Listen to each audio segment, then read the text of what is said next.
PTSD. We are here today to talk about PTSD. What does PTSD stand for? Many of us know that it stands for post-traumatic stress disorder, but it goes deeper than that. How does PTSD affect people? How does PTSD affect the family? What does PTSD actually do to someone?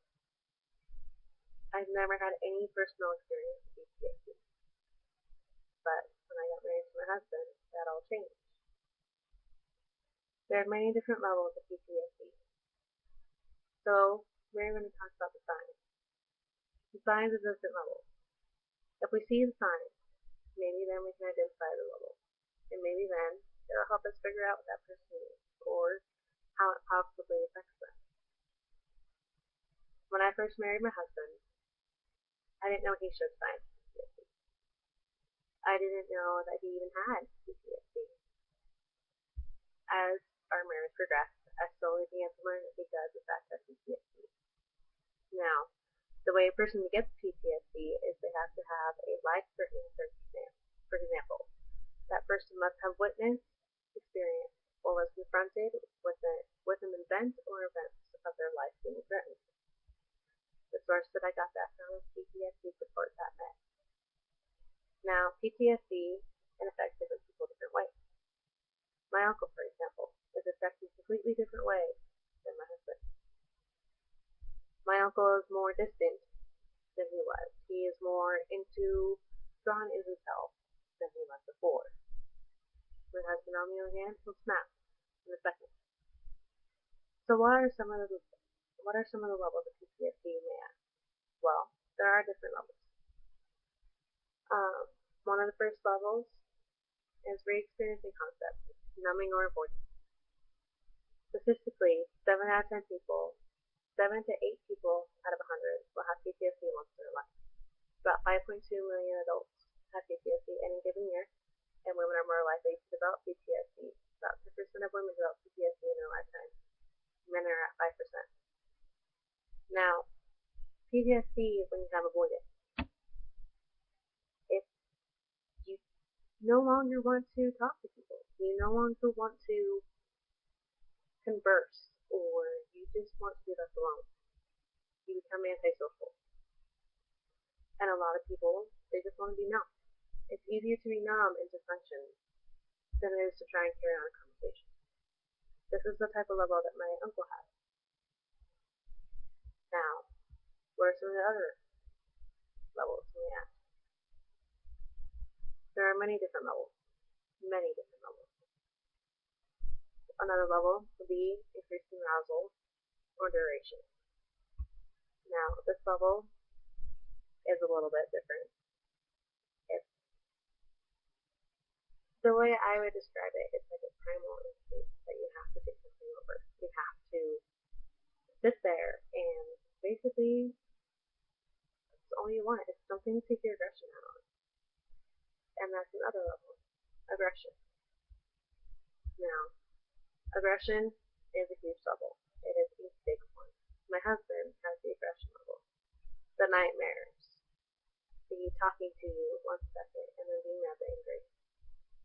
All these different levels of PTSD, how they affect them is completely different for people. Someone who has numbing or avoidance is going to not want to talk about things. Someone with increased arousal is not going to want to talk about things either, but take their aggression out in a completely different way. And someone with aggression, like my husband, will flip. They'll be happy 1 second and then angry the next over something so small. Everything revolves around it. So now that we know some of the various levels of PTSD, we're going to look at different treatment options available to these people. So there are many different treatment options. One is psychotherapy. When a person goes to see someone, you talk. Pretty simple, right? But it's not. It is hard for people to want to talk. It's hard for PTSD patients to want to open up about things that happen. These are life-threatening events that they experience. And it's hard for them to want to talk about it. So what happens when you don't want to talk about things? You avoid it. And you keep avoiding it. And you keep putting it off. It's very easy for a person to get into this habit of don't want to talk about it today. I'm going to put it off. It's easy to do this. So, when you do therapy for PTSD patients, it's hard for them to want to go because they have to talk about it. They have to open themselves up. And mind you, no one wants to open themselves up. It's very, very hard. Now, when I lived in Fort Hood, there was a program there called STAR. STAR is a program that helps PTSD patients. They go off of basically your level of PTSD, how high risk you are for PTSD. Some people will be in this program for a year. Some people will only be in it for a short amount of time. My husband was in it for about 2 weeks, and then he had checkups every 2 months. Now, in the STAR program, they would have you talk about a event that happened to you. And when you talk about this event, you have to really go deep. And they wouldn't just let you talk about it once. You would sit there for an hour, and you'd have a recording device. And in the recording device, you would talk about this one specific event for an hour. Now, could you imagine being a PTSD patient and having to sit there for an hour and talk about one singular event? It tears people up. So after they have this, you sit there and you talk. You then have to have an assignment, basically handed out to you. Your counselor would have a piece of paper and they would check off what you did. And they would say, oh, this is where you are. You opened up this much this time. Or, they would just write down, and they would write down how you're feeling that day.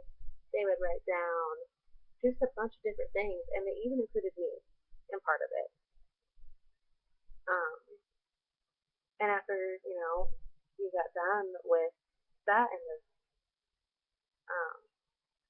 that end of the session, they would give you a assignment at the end of every session. So one day my husband comes home, and one of his assignments was to watch a war movie. Mind you, he just got done talking at STAR. So he's already very avoiding, numb, doesn't want to talk about it anymore. But they want him to watch a war movie. Right after the war movie, he has to go to one of the biggest grocery stores down there and stand in the most crowded aisle. Now, my husband has an issue. So, when my husband stands in the crowded aisle, he looks for Nixon. So, my husband watched the war movie. And he went, and he was gone for an hour and stood in the most crowded aisle of the grocery store. When he would come back, he would be someone completely different. He would avoid, and he would be numb. He won't want to talk about it. Now, another thing that we have to talk about is another form of getting rid of PTSD, as you could say, is psychopharmacotherapy, which basically means you are given or prescribed medications to help you sleep better, anti-anxiety, anti-depression, all these different medications to basically help you get through the day. The drawback to this, obviously, is what medications don't work, or if you mix the wrong two together. There are very specific medications that cannot go together.